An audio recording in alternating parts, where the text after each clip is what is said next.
Hola, ¿qué tal? Sean bienvenidos una vez más a este canal donde abordamos temas de derecho civil. Hoy nos toca abordar la quinta unidad de nuestro temario, que es derecho constitucional.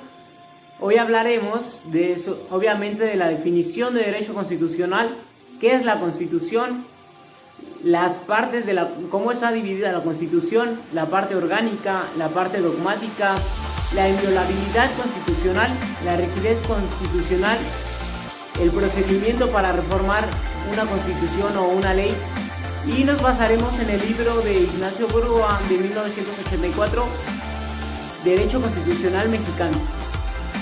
Nuestra intención no es enseñar a nadie algo, sino solamente aprender nosotros mismos un poco más de esos temas y a la vez compartir nuestra opinión, obviamente, sobre esto.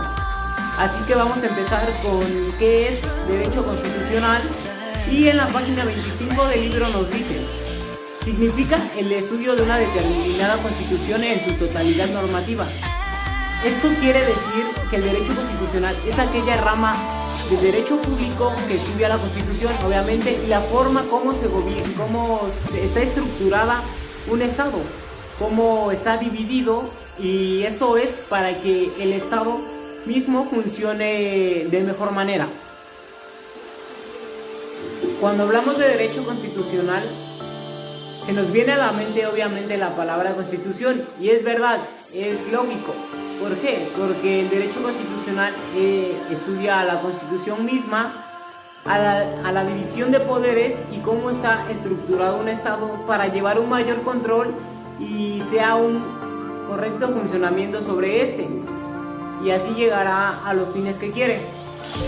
Ahora veamos cuál es también la finalidad según otros autores que nos cita Burgoa en su libro para complementar esto.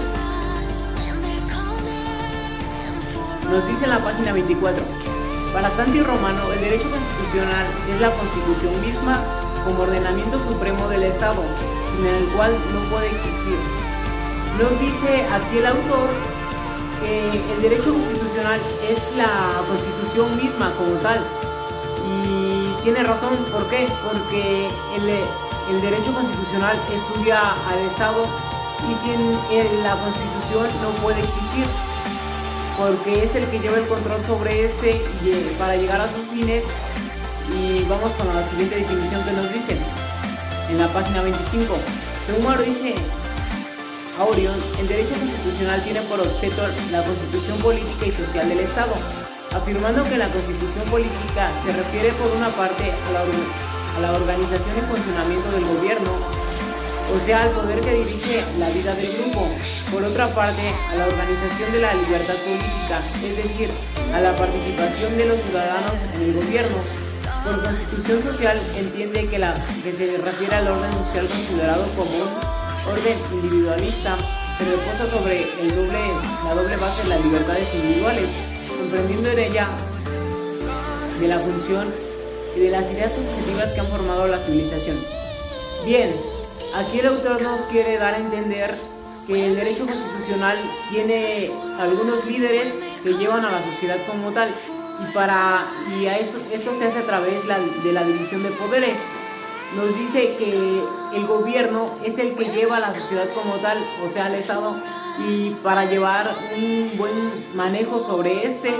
Y también nos habla de la participación de los ciudadanos en el Estado como tal, y nos dice que para que sea correcto el funcionamiento deben existir algunos líderes que lleven al Estado, y así se pueda dar la finalidad de ese derecho. Pero para eso el Estado y las personas que llevan el mando tienen que tener noción de lo que deben de hacer y llevar un correcto manejo sobre esto. Y aquí quiero hacerles una pregunta a ustedes y quiero que me respondan en los comentarios. ¿Usted cree que en México sí se halle que nuestros líderes han llevado un correcto manejo sobre el país? ¿Usted cree también que realmente estamos llegando a donde queríamos, y donde tantas cosas que nos prometen a veces los políticos y demás, que tal vez esto no va al caso, pero hemos visto que nuestro gobierno no sabe llevar a veces la situación del país? vemos cada vez personas en pobreza y se supone que también el poder ejecutivo a través de algún mandato en economía tiene que saber llevar el control sobre esto para llegar a una mejor vida para el ciudadano. Y hemos visto que a veces las personas que están a nuestro mando se preocupan un poco más por sus bolsillos que el de los ciudadanos y no se está llegando a donde se debe de llegar, que sería llevar un buen manejo y que todos los bolsillos o demás personas salieran beneficiadas de esto. Y a veces solamente es una persona la que sale beneficiada de esto, lamentablemente. Pero bueno, vamos a seguir con nuestras definiciones para no desviarnos tanto del tema. Nos dice en la página 25, Burgoa: para Linares Quintana, la finalidad del derecho constitucional estriba en la garantía de la libertad de la dignidad del individuo mediante la sumisión y acomodo del Estado íntegramente.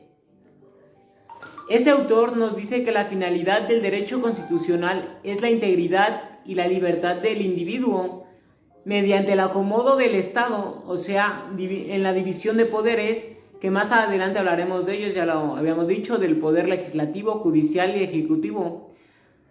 Y nos dice que esto es para llegar a un fin, el cual es el que el ciudadano y el humano viva más íntegramente y tenga una mejor condición. Y veamos la otra definición, que nos dice también en la página 25.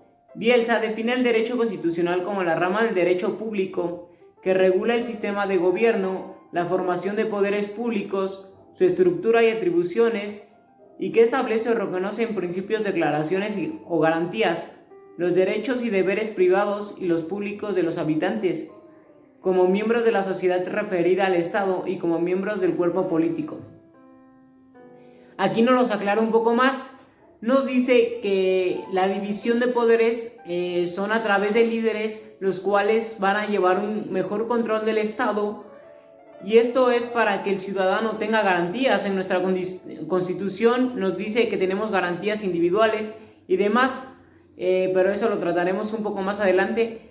Nos dice también que esto es un acomodo del gobierno para que se llegue a la finalidad de que los ciudadanos tengan una mayor vida íntegra a través del tiempo. Y bueno, esa es su finalidad. Ahora pasaremos cómo está acomodado los poderes, que ya lo habíamos mencionado, que es el poder legislativo, el poder ejecutivo y el poder judicial. Bien, el poder legislativo es el que hace las leyes para el ciudadano y las pone para que los ciudadanos las obedezcan. Esto se hace a través de un proceso que ya vimos, pueden checar en los podcasts anteriores, que ya hicimos un video sobre esto, donde explicamos el proceso para crear una ley y demás. Esto es muy fácil de comprender. Nos dice que a veces hay algunas leyes que el poder legislativo las hace para que se cumpla en todo el territorio nacional, pero a veces existen algunas leyes que no se hacen para todo el territorio nacional, sino para un estado en específico. Un ejemplo: aquí en Puebla es obligatorio ahora mismo el uso de cubrebocas. Puede ser que en otro estado no, es un ejemplo muy vago, pero puede ser un ejemplo claro de cómo aplica en algunos estados y en otros no. O a veces una ley es hecha para toda la nacionalidad, o sea, en el momento que entra en vigor, esta se tiene que cumplir a través de ese día, estrictamente para todos los ciudadanos de todo el país. Y el proceso legislativo ya lo hemos visto, cómo está hecho, y también eso nos quiere dar a entender este autor, que algunas leyes van a aplicar en algunos estados y algunas otras no, y unas son estrictamente para todo el país. Ahora pasaremos a cómo está acomodado los tres poderes que ya los habíamos mencionado: el poder legislativo, el poder ejecutivo y el judicial. Ok, en videos anteriores ya habíamos hecho un podcast donde explicábamos cómo se hacían las leyes y cuál era el proceso para poder tenerlas para que los ciudadanos las obedezcan. De esto se encarga el Poder Legislativo, el cual está conformado por la Cámara de Diputados y de Senadores, los cuales hacen las leyes y tiene cierto proceso para que el Poder Ejecutivo también las apruebe y estas tengan una vigencia como tal y puedan entrar en función. Veamos qué nos dice Burgoa sobre el Poder Legislativo en la página 897. Hemos afirmado que dentro de un régimen federal, el Poder Legislativo como función pública del Estado se desempeña normalmente por dos tipos de órganos, a saber, el federal o nacional, y los locales. Entre ambos no solo existen diferencias de carácter orgánico, sino de índole funcional. En cuanto a las leyes que expiden, tienen distinto ámbito especial o territorial de vigencia. Como es obvio, las leyes federales, es decir, las dictadas por el Congreso de la Unión, rigen en todo el territorio nacional, o sea, en todos y cada uno de los territorios de los estados respecto a las materias que integran la competencia constitucional de dicho órgano. En cambio, las leyes locales que expiden las legislaturas de las diferentes entidades federales solo se aplican dentro del estado que se trate, sin tener efectos normativos fuera del territorio. Bien, el Poder Legislativo es el encargado de crear y modificar las leyes para los ciudadanos. El Poder Legislativo está conformado por 628 legisladores, la cual se divide en una Cámara de Diputados y en otra de Senadores. En México el Poder Legislativo se conforma por 628 legisladores, los cuales son 500 diputados y 128 pertenecen a la Cámara de Senadores. Los diputados tienen una duración de 3 años y los legisladores al parecer son de 6 años. La duración que tienen en esas cámaras, y ambos son electos por mayoría de votos y demás. Ahora pasaremos con lo que es el Poder Ejecutivo. Iremos también al libro en el que nos estamos basando y vamos a ver lo que nos dice Burgoa sobre esto. Esto nos lo dice en la página 901. Poder Ejecutivo. Este poder, que implica una función administrativa, según lo hemos dicho en varias ocasiones, se deposita en un solo individuo llamado gobernador. Aunque la Constitución Federal no menciona esta radicación unipersonal, en función, congruencia lógica, jurídica y política en el unipersonal mismo presidencial, debe necesariamente entenderse como atributo orgánico de dicho poder. Bien, sabemos todos que el Poder Ejecutivo es el presidente de la nación, el cual es el representante del país. En este caso es Andrés Manuel López Obrador.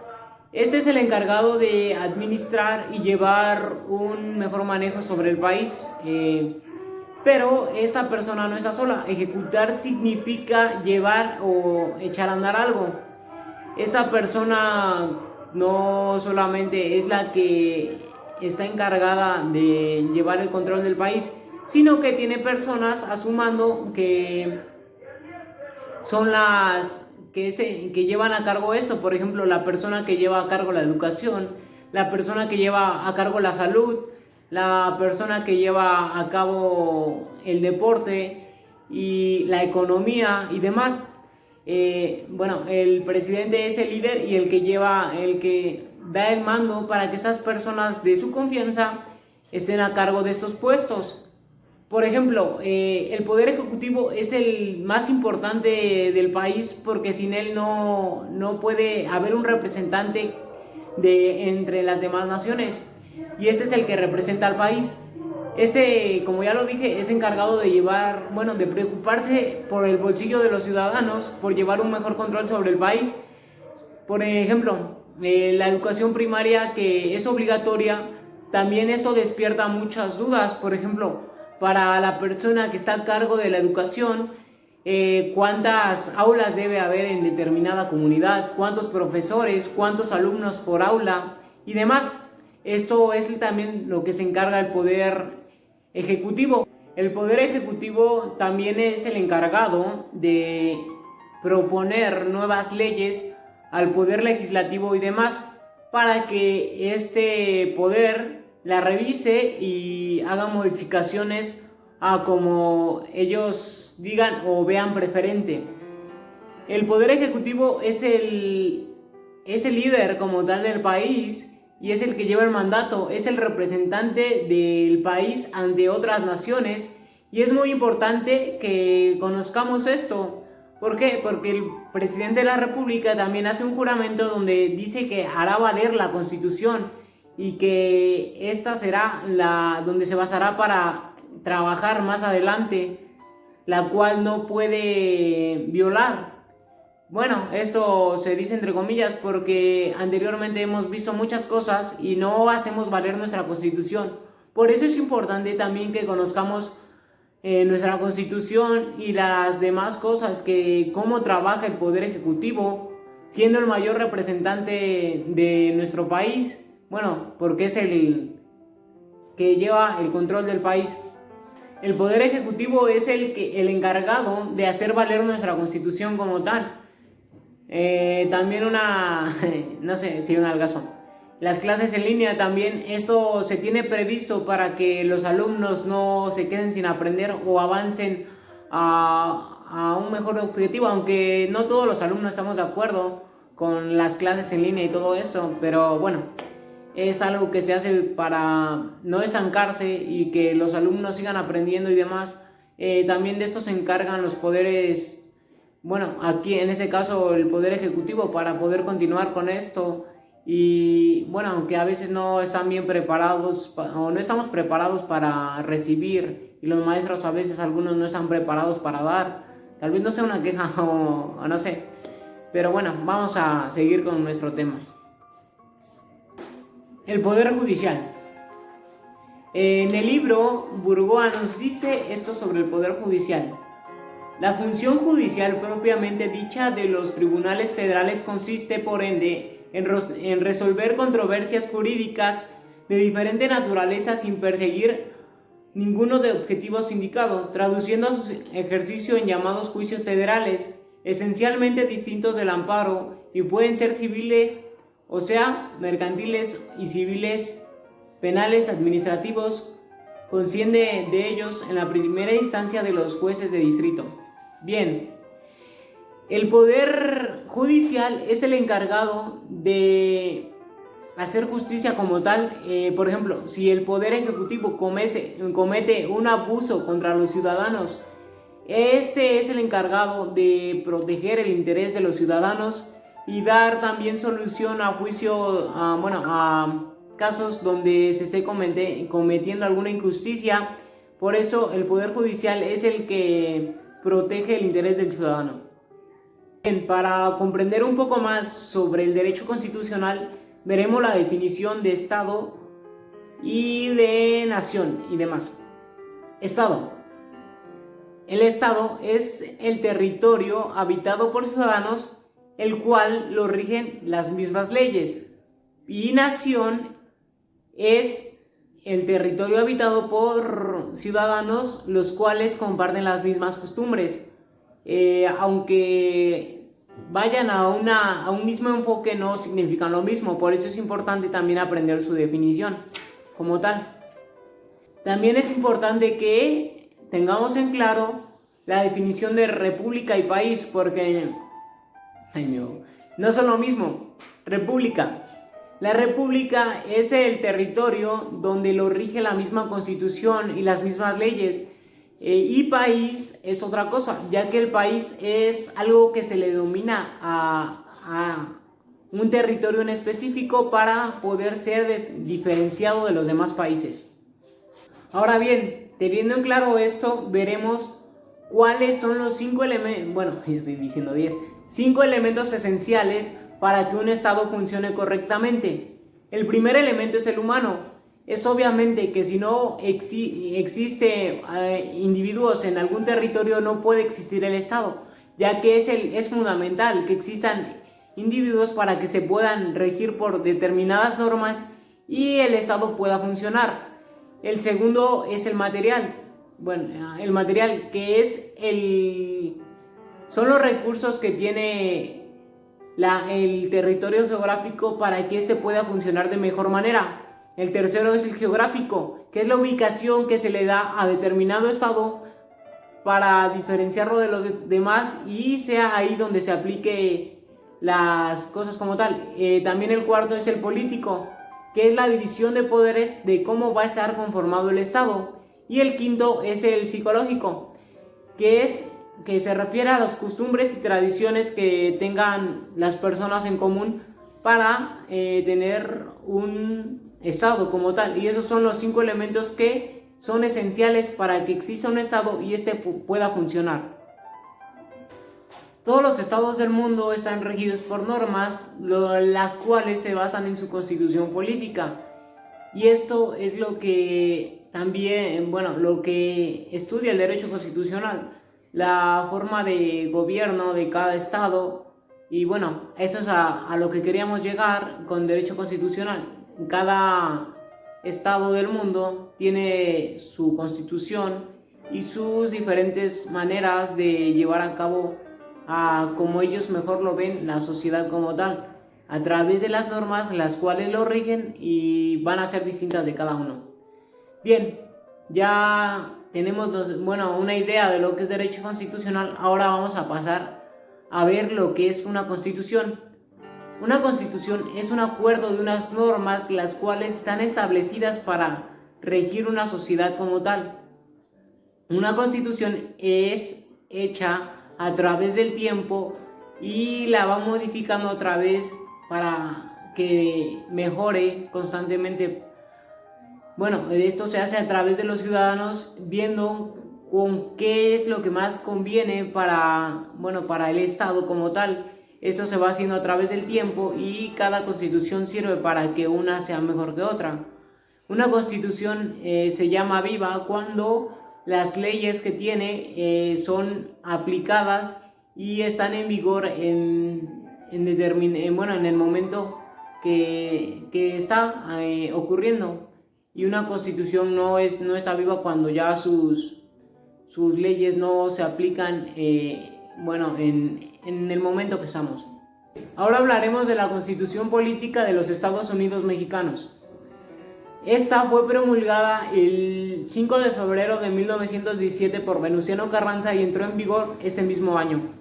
Nuestra Constitución contiene 136 artículos y 19 transitorios y está dividida en 9 títulos, los cuales veremos a continuación.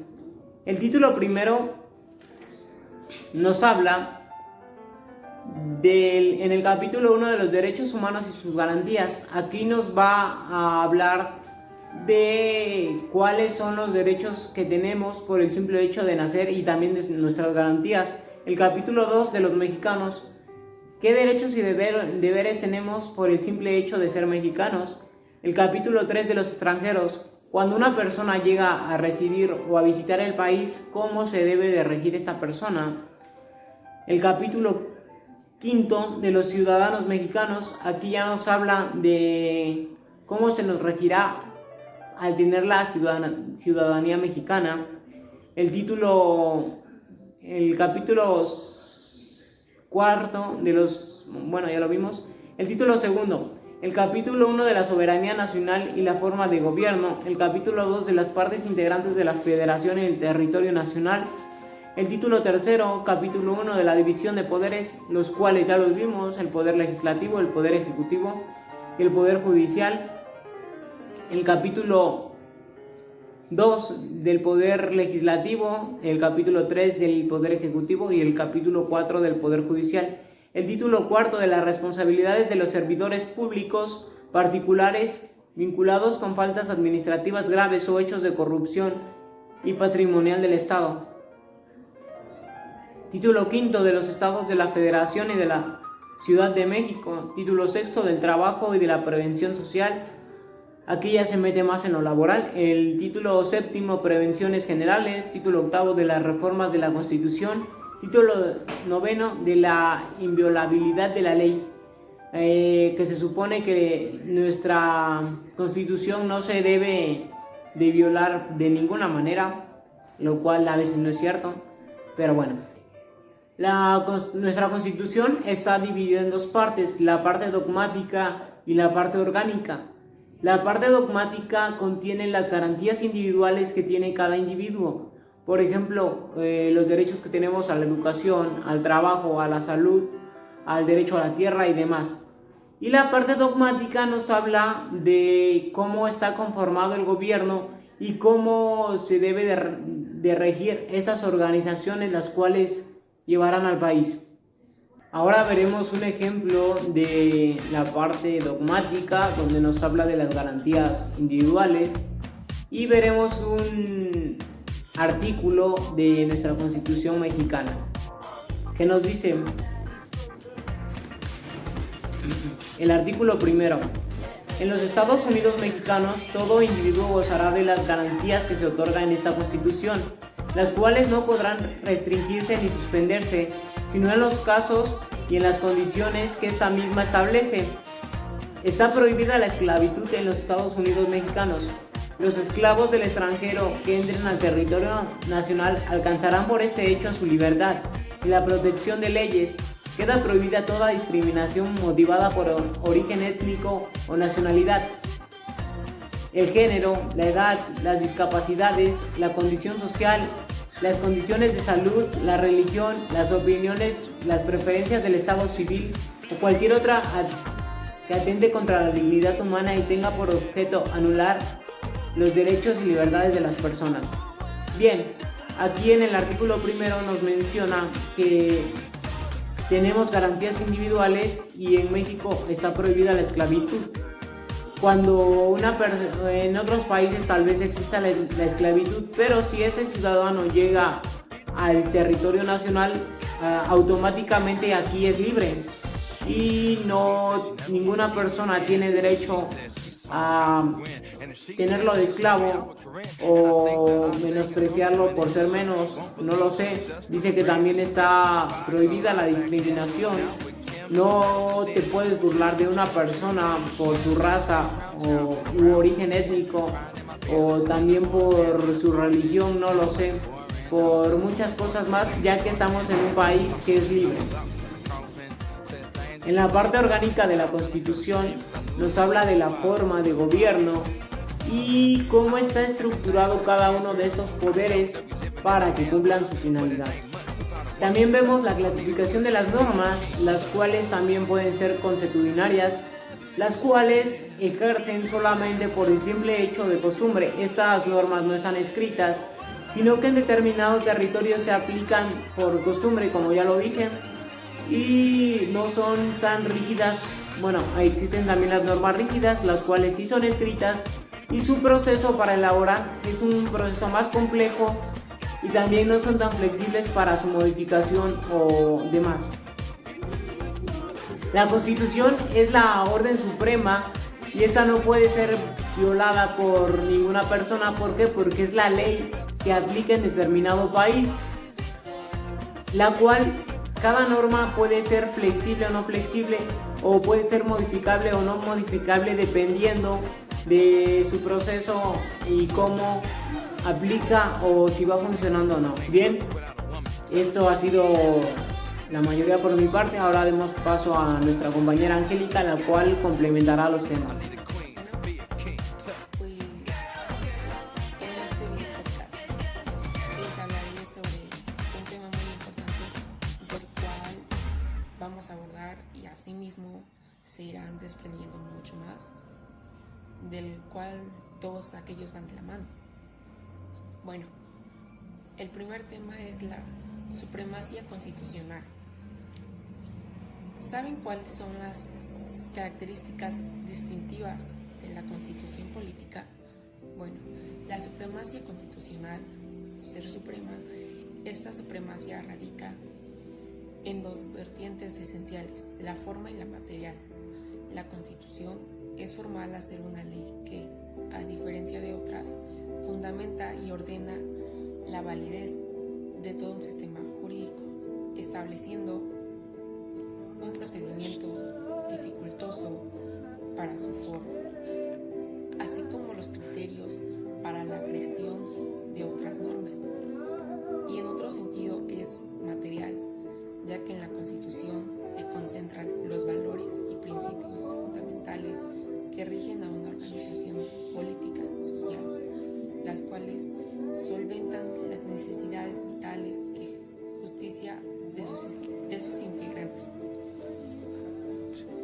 Bueno, la supremacía de la Constitución en su sentido formal no representa en sí los alcances de este principio, pues su calidad como norma fundamental solo refleja su aspecto positivo y estructural, pero no aquellos en los que son necesarias imprimir cuestiones de carácter sustancial.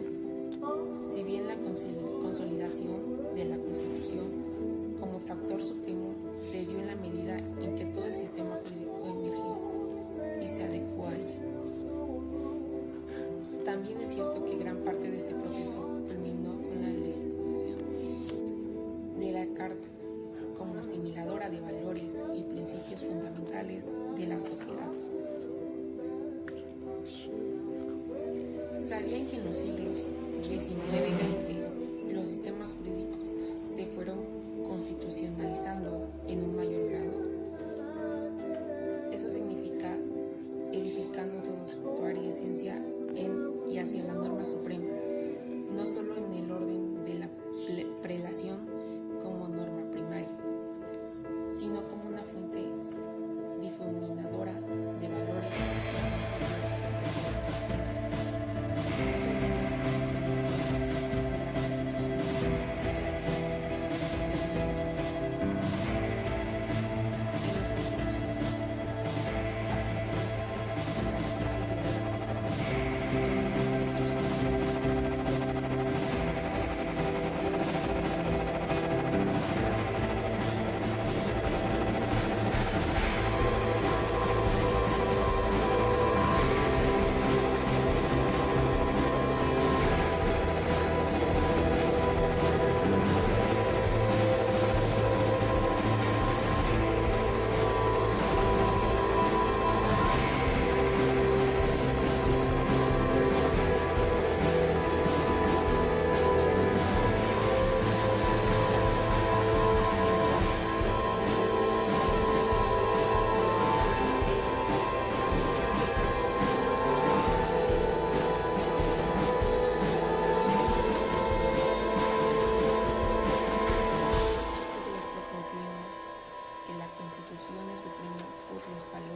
universales. Por esta razón es que debe contener una fuerza normativa lo suficientemente capaz, eficaz, que permite el funcionamiento estructural del sistema jurídico, y de esta manera no existen elementos que no se antepongan a ella. De la misma forma les mencionaré la supremacía formal.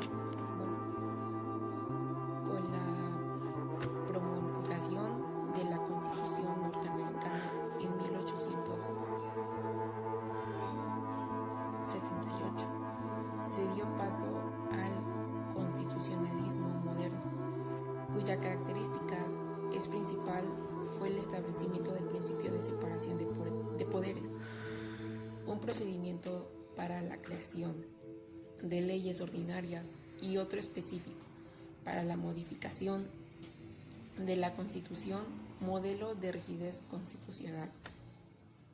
Bueno, con la aparición de constitucionalismo, las constituciones se identificaron como instrumentos limitadores del poder, integrando de forma posterior elementos esenciales como los derechos fundamentales y los medios de protección constitucional.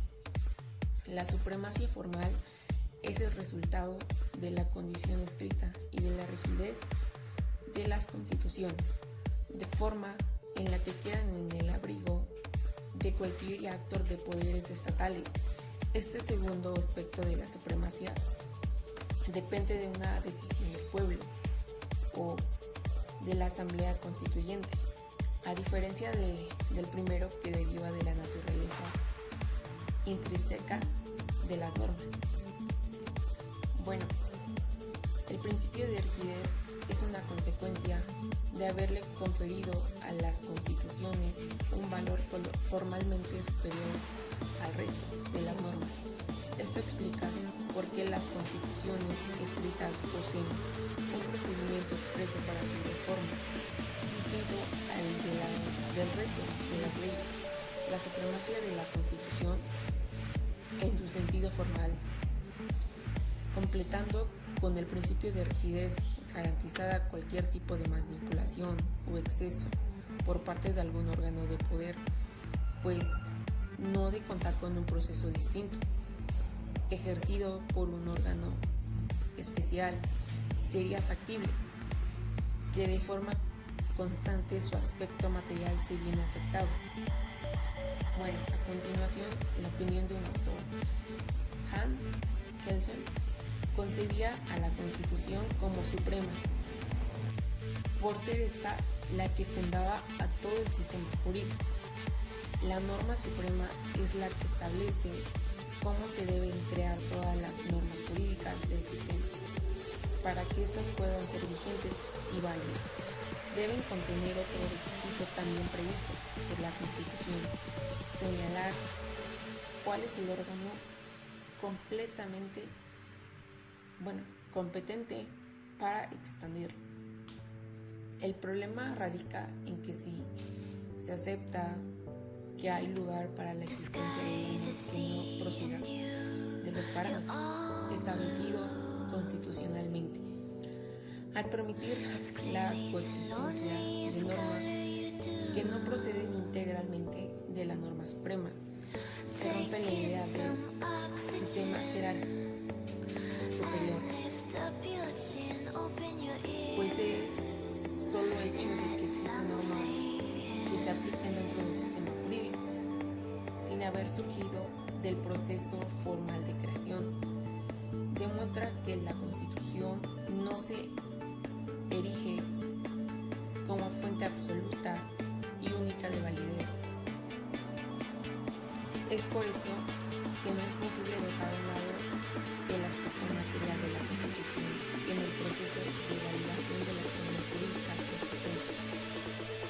Bueno, la supremacía constitucional es un concepto hasta cierto punto indeterminado, pues conlleva y deriva en varias acepciones.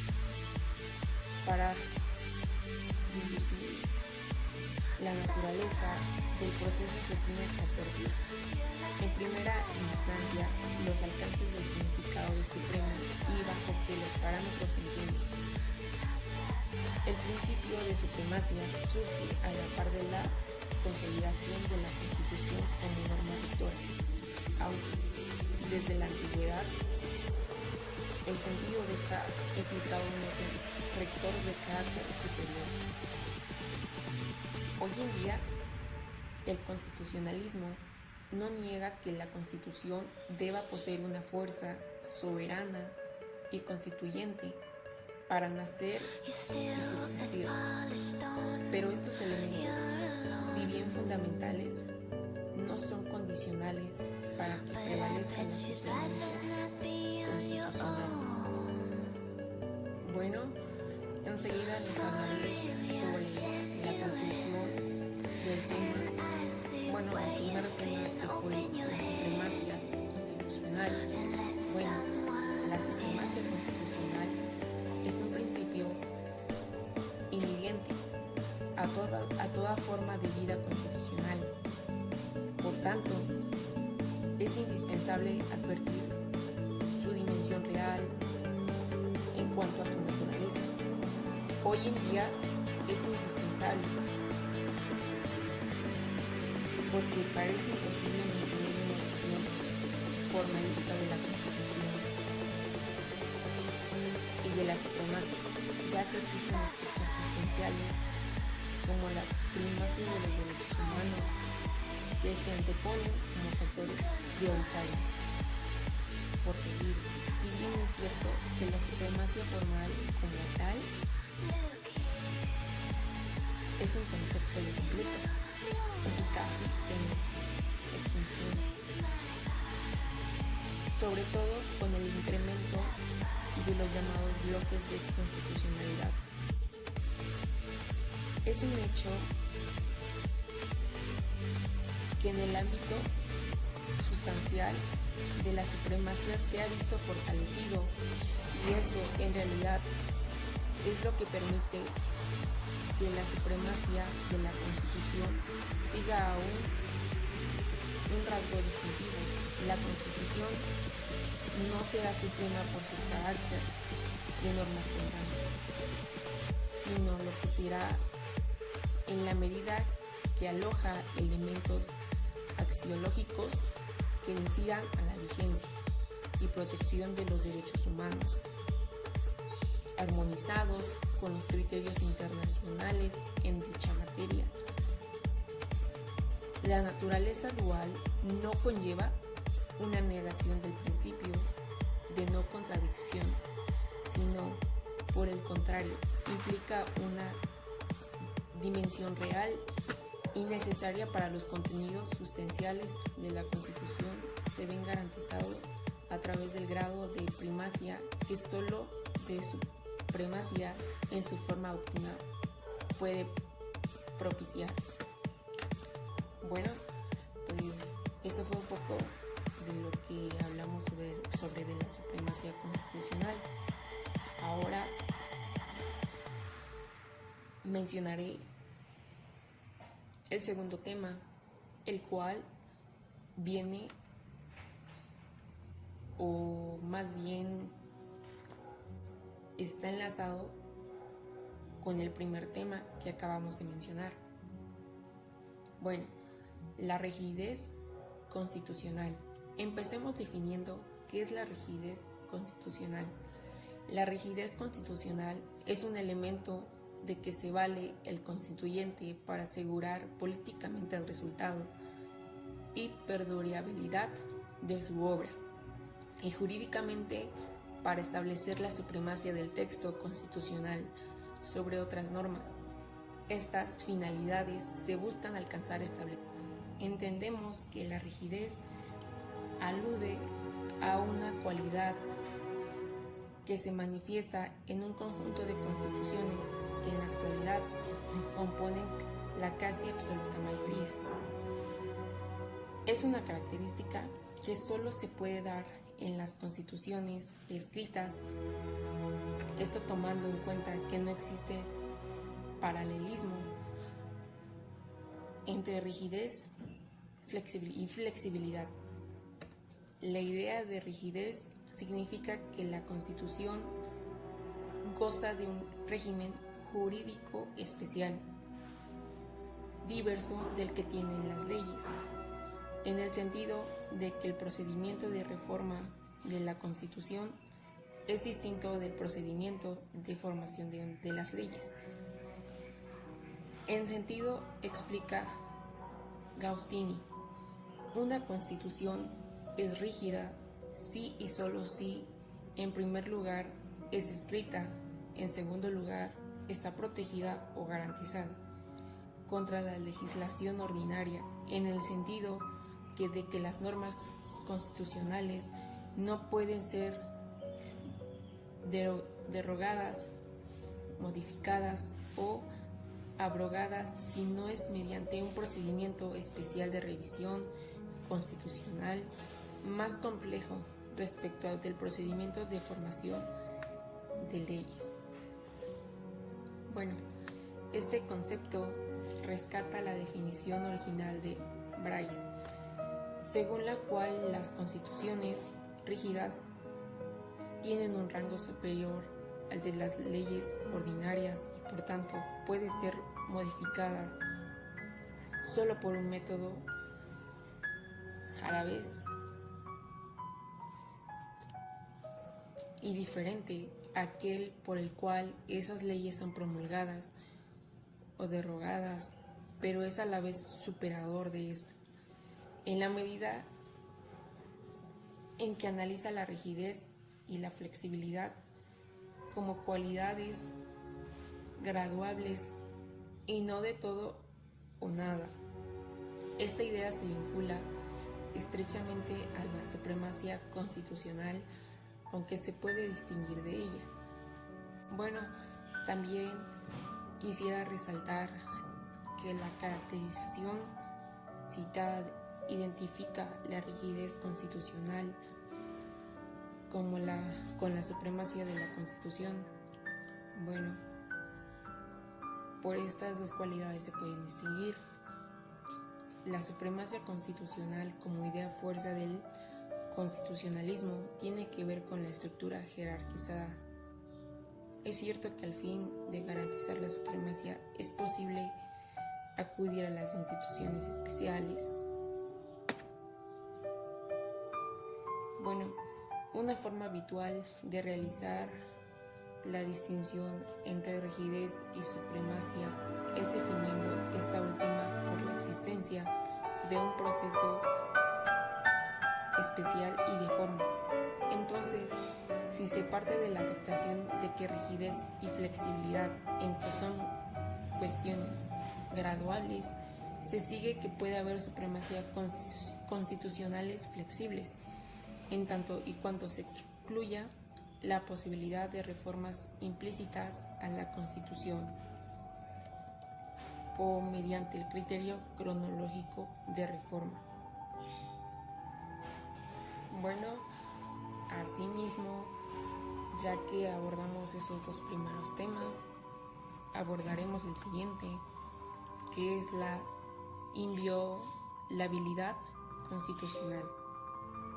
Bueno, enseguida les hablaré este tema, del cual también es importante y fundamental. La inviolabilidad y las reformas a la Constitución son aspectos íntimamente vinculados con la teoría de la supremacía constitucional. Bueno, que desarrolló ampliamente el jurista austríaco Hans Kelsen, con la llamada pirámide normativa invertida, como representación gráfica, dado que la Constitución es la norma que establece cómo se crean las demás leyes y además señala cuáles son los límites de esas normas secundarias. Bueno, resulta vital para el sistema constitucional la forma en que dicha ley suprema puede modificarse y la vigencia en sus diferentes hipótesis. Bueno, ¿saben qué significa inviolabilidad? Bueno, según el derecho más básico, debe entenderse por inviolabilidad el privilegio en virtud del cual ciertas personas no están sujetas a responsabilidad penal por los actos que llevan a cabo en el ejercicio de su función. En pocas palabras se las mencionaré. Bueno, la primera, que no se debe o no se puede violar, o sea, profanar. El segundo es la cualidad de que se garantiza como inviolable.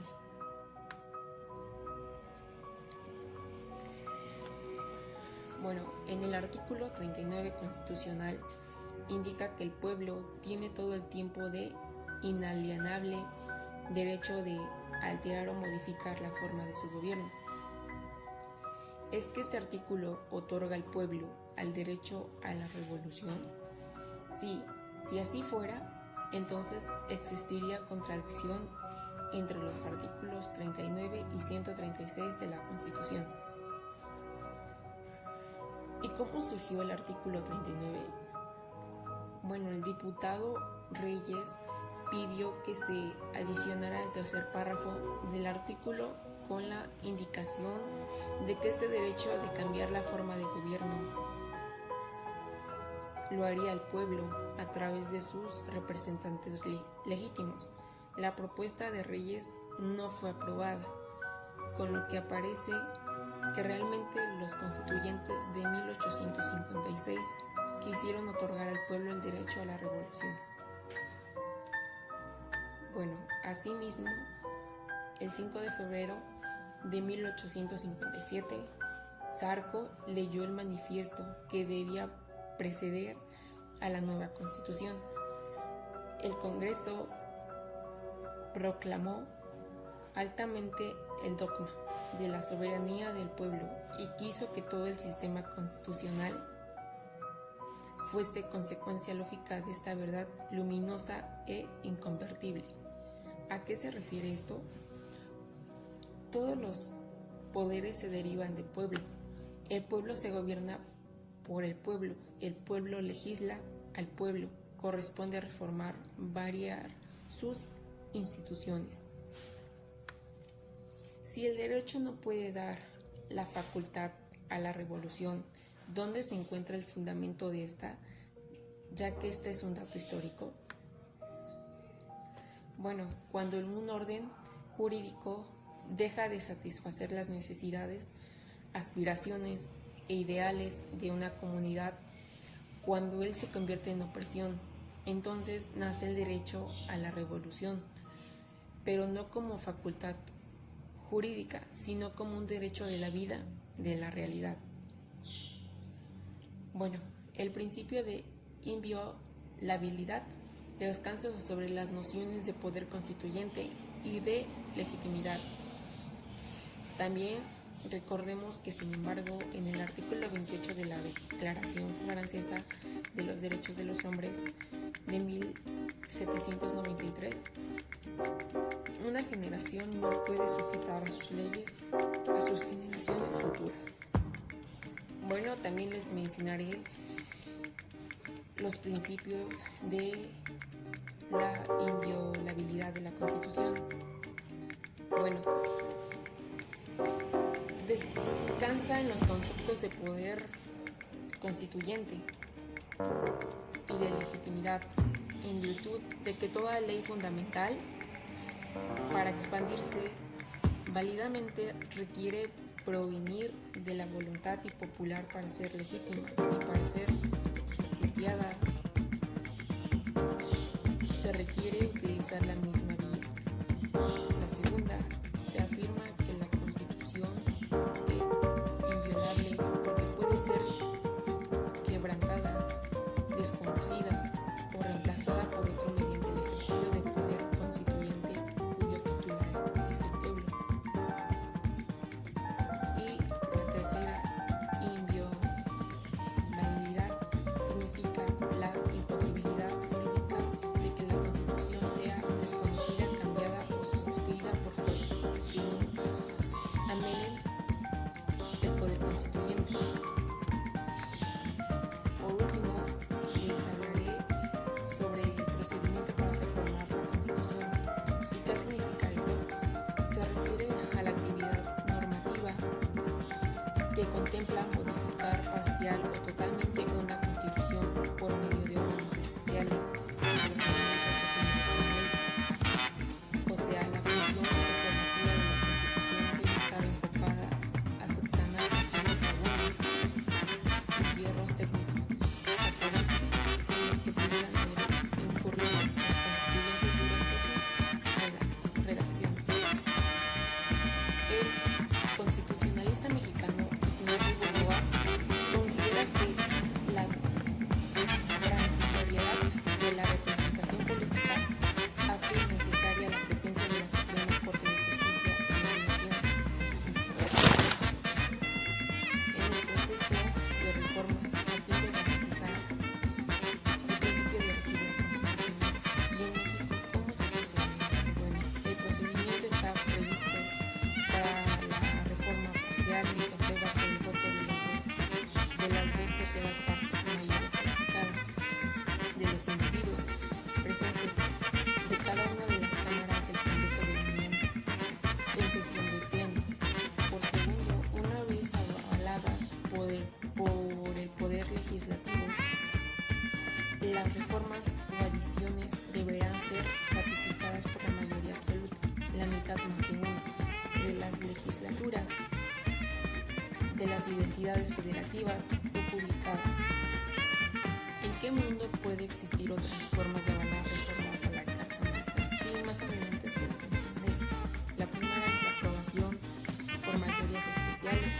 tercios en la Ley Fundamental de Bonn. El segundo, la doble aprobación distancia temporalmente. La tercera, la aprobación repetida en legislaturas sucesivas. Constitución. La cuarta, la integración como referéndum.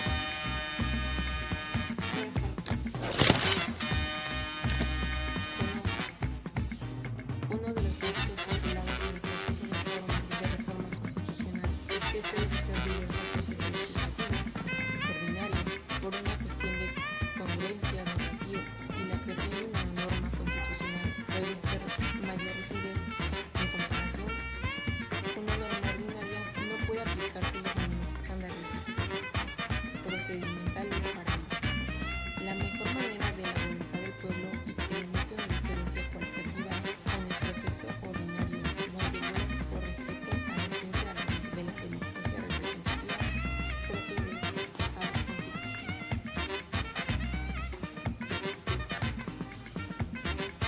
Bueno, por último, les daré una pequeña conclusión.